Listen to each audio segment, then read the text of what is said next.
standing in the market, sorting through avocados when the band Kansas, Dust in the Wind, will come pumping through the ceiling. And you'll think, Jesus, this song is gonna outlive me. There are a few things that getting really sick illuminates. One, dieting is ridiculous. Yeah. The way you look is beside the point. The biggest gift you bring to any room is your heart. Two, you will ask anyone for money. Will get on your knees to beg your enemy for help because you know the way down under all that animosity is a deep and abiding love, for why else would she hate you with such loyalty? Three, things that used to taste bitter suddenly turn to maple sugar in your mouth, what you wouldn't give for another year to grieve that man you thought you loved more than your own bone marrow. Four, suddenly everything will be so beautiful. The half-hearted sunset, the rotting leaves, the way a rind hugs a lime, your own age spots, what you wouldn't do to earn more of them. Five, yes, you will drink liquid seaweed. You'd stand on your head in a miniskirt wearing no underpants in front of your ex's new girlfriend if you thought it would make a difference, but you won't, not ever, be the same again. This is neither good nor bad, it just is, and anyway, too much suffering is caused by trying to hold on to things. There goes your youth, there goes your lover, there goes your health, your wealth, your beauty, all of them useful when they were around, but there are other tools with which to cherish yourself now. Six, the first thing you give up is the means of comforting yourself with thoughts of suicide. Seven, the second thing you give up is pride.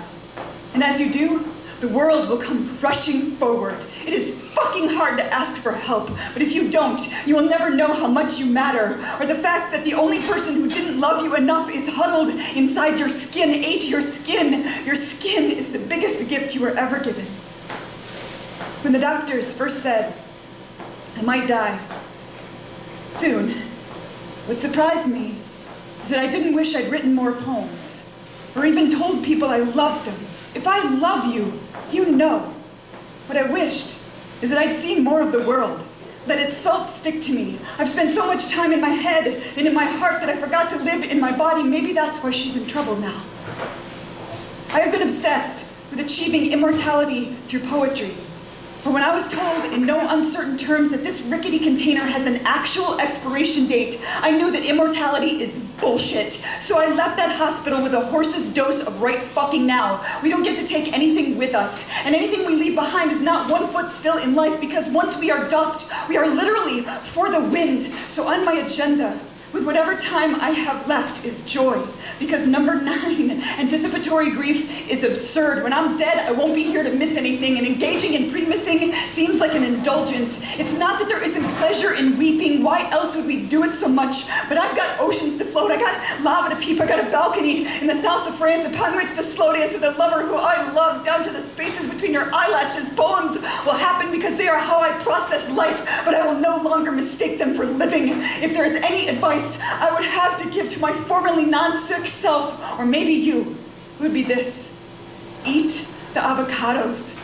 Love yourself down to the marrow and out past the rind. Make stalwart enemies out of good people who will hate you with their whole hearts. Make it mutual and unconditional. In this way, you will never be alone with love. I don't want to be finite, but the fact that we are is what makes even the terror exquisite. So step out from behind your walls. Let the world rush forward. Rise to meet it. Turn your precious attention towards God's most tangible gift, this physical world, and while you've still got the chance, let your beloved skin salt in the wind.